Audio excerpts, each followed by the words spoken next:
Alright guys, we are back with a new video, and it is to update you guys on the Gabby Petito and Brian Laundrie situation. Also want to give a big shout out to my friend Rom, who's also been keeping tabs on the situation, that has also let me know about this news. So, without further ado guys, let's go ahead and let's get started with this. So we ourselves an article that is titled, Leaked Email Alleges Cops Who Pulled Over Brian Laundrie Tried to Cover Up Second Body Camera Footage that showed Gabby Petito's injuries and accounts of abuse. A shocking revelation in the case of Gabby Petito and Brian Laundrie suggests that the police officers who pulled the pair over a month ago before the former was killed tried to cover up damning body camera footage that showed her injuries and documented her accounts of abuse by the latter. As Radar has previously reported, the young travel bloggers were stopped by Moab cops in Utah on August 12th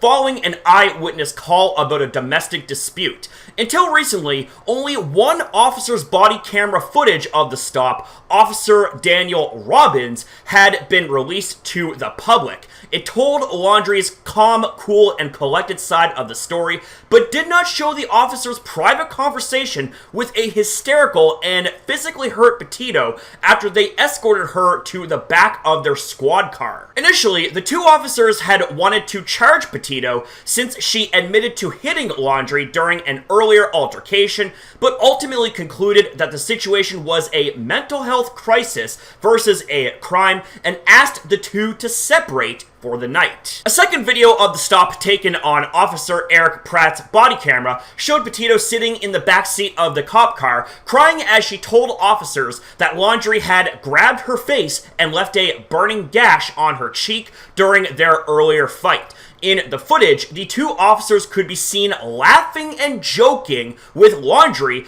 even telling him, "We feel bad for you." It was released 2 weeks later on September 30th after much demand from the invested public and skeptical media. And that might be thanks to Utah's former Grand County Attorney, Happy Morgan, who put pressure on Moab Police Acting Chief Braden Palmer to do the right thing while simultaneously accusing those involved of an intentional cover-up. According to 2KUTV, Morgan spoke at a September 28th Moab Council meeting where the acting police chief was present and said, "It became obvious to me watching the news that information had been withheld from the media.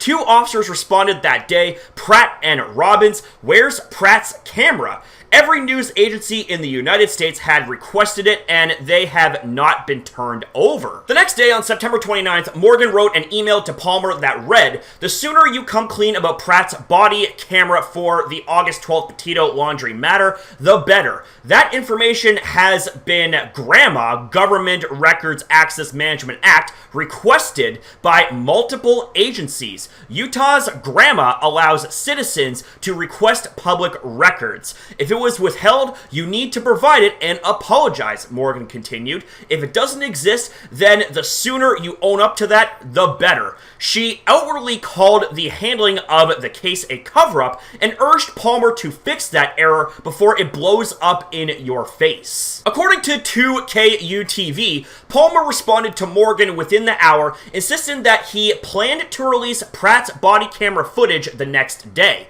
"This is a high priority for me and agree with your comments on the matter," Palmer said in his response. "This process should have occurred more timely." The next day, on September 30th, the second video was released, allowing the public to witness that Petito's distress was palpable and her injuries visible. Palmer's explanation for the delay in the video's release was that his small department had been bombarded by the number of requests it had received for it. Morgan wasn't buying that. "I thought that that was inconsistent with the truth and inconsistent with the email," she told 2KUTV over the weekend. "And I'm concerned that if I hadn't pushed the matter at City Council and then again the next day, that the tape would still be withheld." When the outlet reached out to Palmer, he doubled down on his initial stance. "We did and continue to receive far more grandma requests than we ever have experienced, which is why the video was delayed," he claimed. claimed, adding that more employees had since been hired and trained in public records requests. Morgan said she wished Palmer would have said to the public what he told her in their email exchange. Sometimes it's just better to say, we made this mistake, we shouldn't have done it, and we're going to do better in the future, she told the outlet. That gives you an opportunity to start fresh and do things correctly. Palmer has been leading the MPD since Chief Brett Edge took a leave of absence for an undisclosed reason, as the department as a whole is under a formal investigation for its handling of the Petito Laundrie stop.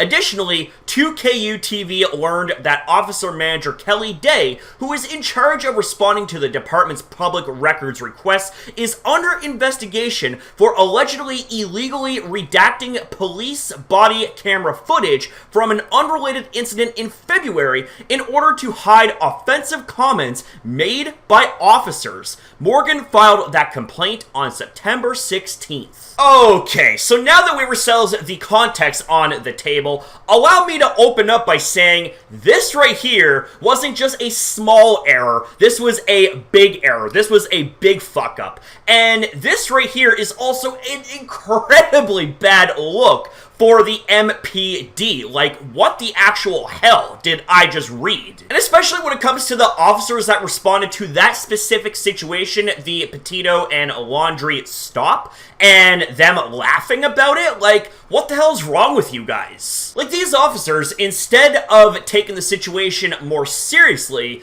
and despite the fact that Gabby Petito had visible injuries on her body, the officers were laughing it up with Brian Laundrie as if this whole thing was a joke. Like, are you actually kidding me? And based on this article here, it seems like that this department in particular has a wee bit of a history when it comes to redacting police body camera footage, as there was also a case of that back in February, and now there is kind of like a repeat of that here in this situation with the second officer's body cam footage only just now recently surfacing when it should have been surfaced like right then and there. And in my honest opinion, it just further adds to the mishandling of this case as a whole. The officers that responded to the call should have handled this tons better. They should have taken it seriously instead of laughing about it.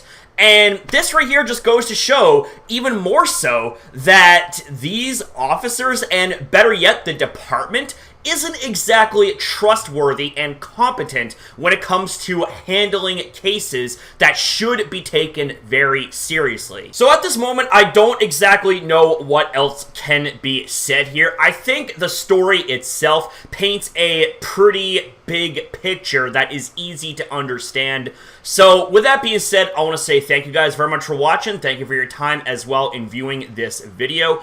Have yourself a damn good one, guys, and I'll see you guys in the next video.